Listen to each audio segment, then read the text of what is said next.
Thank you, Mr. Chairman. Appreciate all the witnesses being here.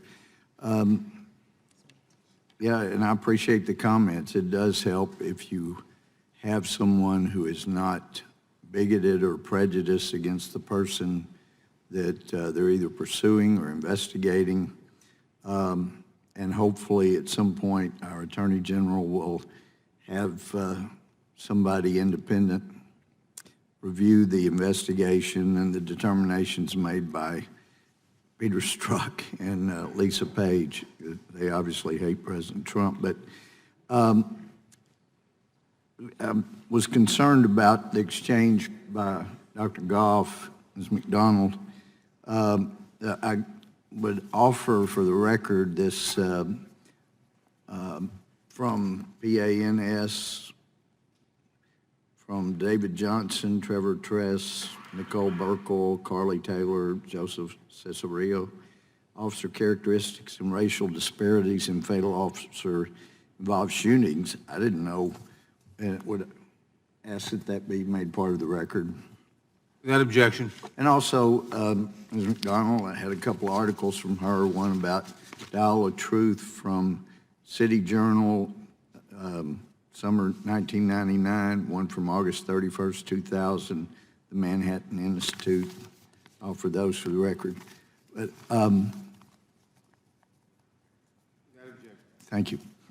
But in looking at this that my staff just brought me from this study Ms. McDonald references, I don't know the statistics underlying this. I'm just reading from their results. It said, we find no evidence of anti-Black or anti-Hispanic disparities across shootings, and white officers are not more likely to shoot minority civilians than non-white officers. Instead, race-specific crime strongly predicts civilian race. This suggests that increasing diversity among officers by itself is unlikely to reduce racial disparity in police shootings. I don't know the underlying statistics, but that's what it says on its face.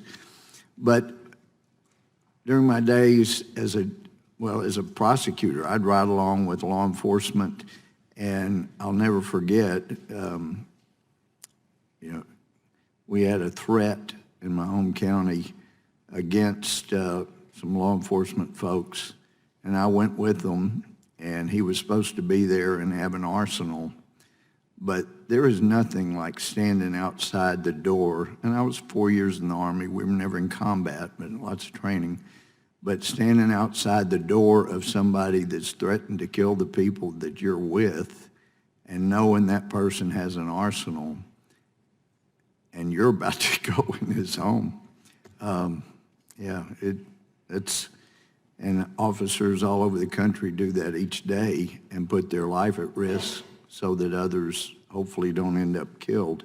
And as a judge, I can acknowledge not all officers are paragons of virtue, but it seemed to me from what I've dealt with, there is a lower percentage of bad apples in law enforcement than there is in the general population. But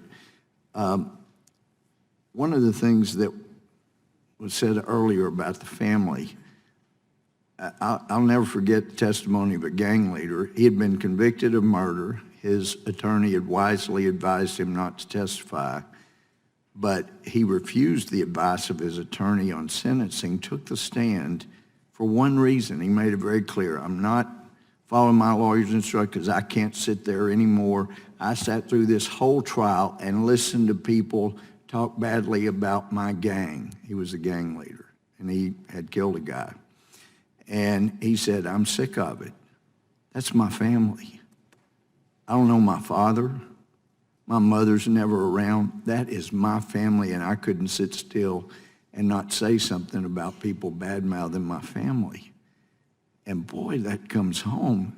He never knew his father. He never had a mother that was around. I just can't help but think if he had had one or both of those, he wouldn't have ended up in my courtroom having a jury sentence him to life in prison.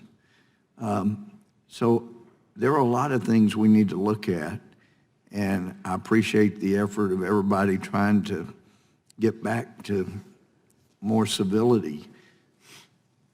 but I hope that we don't overlook the importance of the family and what it used to be in America. But I appreciate all your time. I've read your statements, and thank you for going to the trouble to be here. Thank you. I yield back. Gentleman yields back. The